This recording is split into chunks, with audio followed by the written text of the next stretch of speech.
নমস্কাৰ বন্ধু বান্ধৱী সকল পটককে আহিলো আপোনালোকৰ ওচৰলৈ এটা বিশেষ কথা ক'বলৈ চুৰ বুলি কথাটো কোৱা নাই মানে কিছুমান মানুহে যেতিয়া অপৰাধ কৰে সেই অপৰাধটো কৰাৰ পাছত তেওঁ মানে এনেকুৱাকে বস্তুখিনি লুকুৱাই থবলৈ বিচাৰে যে কেতিয়াও তেওঁ যাতে ধৰা নপৰক কিন্তু মানে চুলিৰ আগটো সমান হলেও তাত তেওঁলোকে এটা বস্তু এৰি থৈ আহে আৰু যিটোৰ পৰিণতিৰ ফলত তেওঁলোকে ধৰা পৰিবলৈ সক্ষম হয় এতিয়া মই কথাটো কৈছো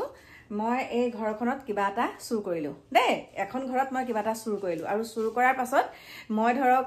মোৰ গাৰ পৰাই হওক বা মোৰ হাতৰ পৰাই হওক মই হাতত কিবা বস্তু পিন্ধি থাকিলে বা হাতত কিবা বস্তু লৈ থাকিলে বা মই সদায় ব্যৱহাৰ কৰা কিবা বস্তু হলেও কিবা এটা হলেও তাত হেতু ধৰা পৰিব লাগিব যে পৰি যাবই ঠিক তেনেকৈ কিছু মানে মাজতে দেখিছিলে না আপোনালোকে নিজৰ স্বামীক যেতিয়া তেওঁ কথাটো হৈছে এনেকুৱা ধৰণৰ আজি মই এটা অপৰাধ কৰিছো আৰু সেই জানি শুনি এটা অপৰাধ কৰিছো মই কিবা এটা অপৰাধ জানি শুনি কৰিছো আৰু জানি শুনি অপৰাধটো কৰাৰ পাছত যেতিয়া মানুহসকল খবৰ লবলৈ আহে নিজৰ মুখখনতে ধৰিব পাৰে মানে তেওঁ নিজকে নিজে জলি শেষ হৈ যাব যে মই এটো কাম এনেকুৱা কৰিলো এতিয়া কি হ'ব মই ধৰা পৰিম নেকি মুখখনত স্বতঃফুতভাৱে হেতু ওলাই পৰে আৰু মই এটা কথা কৈছো যেতিয়া মই এটা নিউজ চাইছিলো আজিৰ পৰা হল অলপ দিন সুমি বৰা জেলত সোমাওতে হেয়া ঘাতক পত্নীগৰাকীয়ে নিজ স্বামীক মাৰিছে আৰু তেওঁ কথাখিনিতে ধৰা পৰে মৰাৰ পাছত কি বুলি কৈছিলে যে মানুহ দুজন আহিছে আহি পেলাই দৰজা ধমধমাই আছে তাৰ পিছতে দৰজাখন মই খুলিবলৈ নতে মোক এনেকে মাৰিবলৈ ধৰিছে আমুক তামুক বহুত বাহানা তাৰ পিছত মই লগে কৈছো যে এটো একদম সম্পূৰ্ণ মেকিং কিবা এটা বাতৰি আপুনি যেতিয়া কোনোবাই ব্ৰাইট লৈ থাকে তেতিয়া তেওঁ ভাষ্যখিনিৰ পৰা আপুনি সুন্দৰকে ভাষ্যখিনি আপুনি মনোযোগ দি চাব তেওঁ কথা কোৱা শৈলী মানে আপুনি গমেই পাই যাব তেতিয়া মই লগে কৈছিলো যে এই কথাটোত পত্নী জড়িত আছে একদম সঁচা কথা পত্নী জড়িত আছে হেতু হৈ গল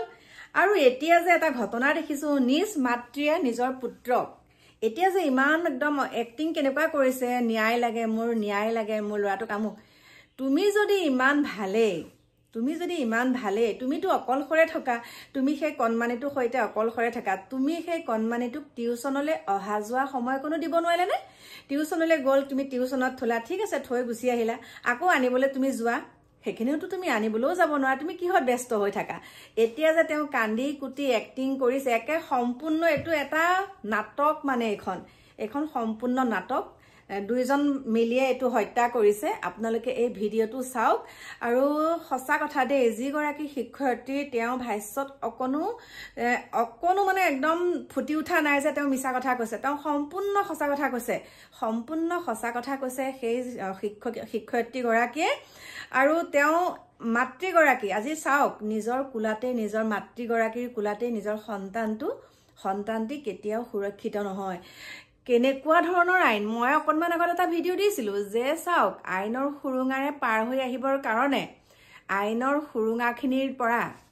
এনেকুৱা এটা কটকটীয়া আইন হ'ব লাগে যে এনেকুৱা যিসকল এনেকুৱা কৰ্ম কৰে সেই সকলক যাৱজ্জীৱন কাৰাদণ্ড দিব লাগে বা ফাঁচি দিব লাগে এনেকুৱা ঘটনা কৰা দুই এজনক যেতিয়া ফাঁচি দিব তেতিয়া হলে পিছৰ সামতে কৰিবলৈ কেতিয়াও নাপাব যিসকলে ভাবি আছে যে এটোৰ কাৰণে মোৰ প্ৰব্লেম হৈছে পৰকীয়া প্ৰেম বা কত দিনৰ পৰা শুনি আহিছো পৰকীয়া প্ৰেম ইমান যে কৈ আছে পৰকীয়া প্ৰেম এতিয়া বেছিহে হৈছে কিয় হৈছে উচিত শাস্তি প্ৰদান কৰা নাই আকৌ তেওঁলোকৰ ধৰা পৰাৰ পাছতো সেইকাৰণে হৈছে গতিকে আমি খোলাকটি তাল এনেকে বজাই থাকিলে নহব এটো উচিত সিদ্ধান্ত ল'ব লাগিব আৰু আইনৰ মেৰপাক এটা কথা কৈছো মানে কেনেকে ওলাই আহিব পাৰে 10 মাহ 10 দিন পেটত এটা সন্তান গৰ্ভ ধাৰণ কৰাৰ পৰা কিমানখিনি কষ্ট কৰি প্ৰসৱ হোৱাৰ পাছত সেই সন্তানটোক কেনেকে মাৰিব পাৰে এগৰাকী মাতৃয়ে তেওঁ সেইখন হৃদয় নে আৰু এটা কথা ক'বলৈ থাকি গৈছে এতিয়া যি গৰাকী ঘাতক মাতৃ সেই মাতৃগৰাকীয়ে কি কৰিছে গম পাইছেনে যি গৰাকী শিক্ষয়িত্ৰী গৰাকীৰ ওপৰত আঙুলি টুৱাইছে গতিকে মই কি বুলি কম শিক্ষয়িত্ৰী গৰাকীৰ ওপৰত আঙুলি টুৱাই লাভ নাই শিক্ষয়িত্ৰী ঘৰৰ পৰা সুন্দৰকে যোৱা ভিডিঅ' ফুটেজ পাইছে পুলিচেও জানে তুমিয়ে যে মাৰিছা আৰু ইতিমধ্যে হৈও কাঢ়িছে তোমাৰ অবৈধ প্ৰেমিকা মানে ইতিমধ্যেটো গোটেইখিনি কৈয়ে দিছে কি হৈছিলে কিহৰ কাৰণে প্ৰব্লেম হৈছিলে কৃষ্ণ ইমাননো চখ নে ইমান চখ নে পুত্ৰক মাৰি পেলাই বিয়া হ'বলৈ ইমান চখ ঠিক কোনটো দিশে আগবাঢ়িছে আমাৰ সমাজখন বাৰু গতিকে এইবিলাক উচিত তদন্ত হ'ব লাগে আৰু এনেকুৱা মানুহক একদম ফাঁচি দিব লাগে তেতিয়া পিছৰ চামে কেতিয়াও এইটো কৰিবলৈ সাহ নাপায় গতিকে ভিডিঅ'টো চাওক এই স্থানৰ পৰা ওলাই গৈছিল এইটো বিৰজা দাসৰ ঘৰ নবোদয় জাতীয় বিদ্যালয়ৰ শিক্ষয়িত্ৰীৰ ঘৰ অৰ্থাৎ মৃন্ময়ৰ শিক্ষয়িত্ৰীৰ ঘৰ মৃন্ময়ে এই শিক্ষয়িত্ৰীগৰাকীৰ ওচৰত সদায় টিউচন কৰিছিল আৰু টিউচন কৰি শনিবাৰে সন্ধিয়া ইয়াৰ পৰা ওলাই গৈছিল আৰু এই চিচিটিভি কেমেৰাত বন্দী হৈছিল সেই দৃশ্য তেওঁ ওলাই যোৱাৰ দৃশ্য বন্দী হৈছিল মানে আপোনাৰ সি 3:30তে আহিছে আৰু 6:41 মই তাক ছুটি দিছোঁ দি মাকক ফোন কৰিছোঁ যে মৃন্ময় গৈ আছে মই গা ধুব যাওঁ মই তুলসীত চাকি দিব লাগে মোৰ দেৰি হৈ যাব কৈছে ঠিক আছে বাইদেউ আহিলে মই আপোনাক ফোন কৰি দিম তাৰপিছত নাই ধুমুহা বৰষুণ তাই ফোন কৰিছে বাইদেউ মৃন্ময়চোন আহি পোৱা নাই মই বোলো আৰে তেনেহ'লে ধুমুহা বৰষুণ সি ক'ৰবাত সোমাইছে আপোনালোকে টেনশ্যন নল'ব মানে ধুমুহাটো কমক তাৰপিছত আপুনি পাব নে মাকে মানে ফোন কৰিছে যে বাইদেউ আহি পোৱা নাই দেখোন আপুনিতো মানে 6:41 ফোন কৰিছে আপুনি চিচি কেমেৰাত দেখিছে আমাৰ ঘৰৰ পৰা ল'ৰাজন মানে ওলাই গৈছে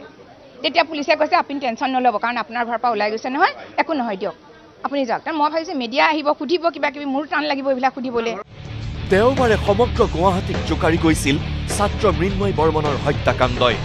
কাৰণ হত্যাকাৰীৰ ৰূপত জন্মদাত্ৰী মহানগৰীত মমতাহীন মাতৃ আপুনি জড়িত হয়নে নহয় এইটো কওকচোন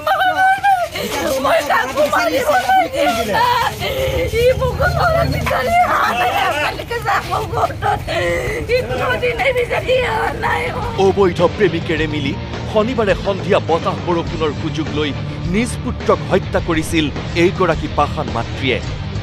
প্ৰেমিক জিতুমণি হালৈক লগত লৈ কলংকিনী মাতৃ দীপালী ৰাজবংশীয়ে পুত্ৰক হত্যাকাৰী ট্ৰলি বেগত ভৰাই পেলাই দিছিল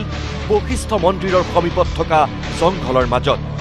দেওবাৰে বিয়লি বশিষ্ঠ আৰক্ষীয়ে ট্ৰলি বেগৰ ভিতৰত উদ্ধাৰ কৰিছিল নবোদয় জাতীয় বিদ্যালয়ৰ ছাত্ৰ মৃন্ময় বৰ্মনৰ মৃতদেহ যোৱাকালিলৈকে যিটো ডেভেলপমেণ্ট হৈছিলে আপোনালোকে বস্তুটো গম পাইছেই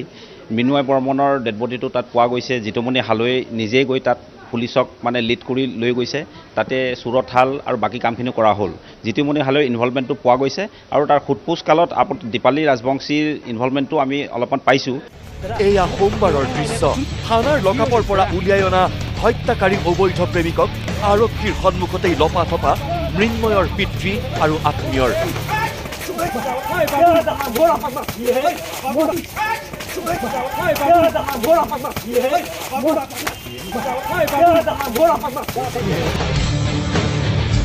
এটি 10 বছৰীয়া কণমানিক হত্যা কৰি ট্ৰলি বেগত ভৰাই জাবৰৰ মাজত পেলাই দিবলৈ হাত নকপা মাতৃ আৰু অবৈধ প্ৰেমিকৰ শাস্তি বিচাৰিলে মৃন্ময়ৰ পিতৃয়ে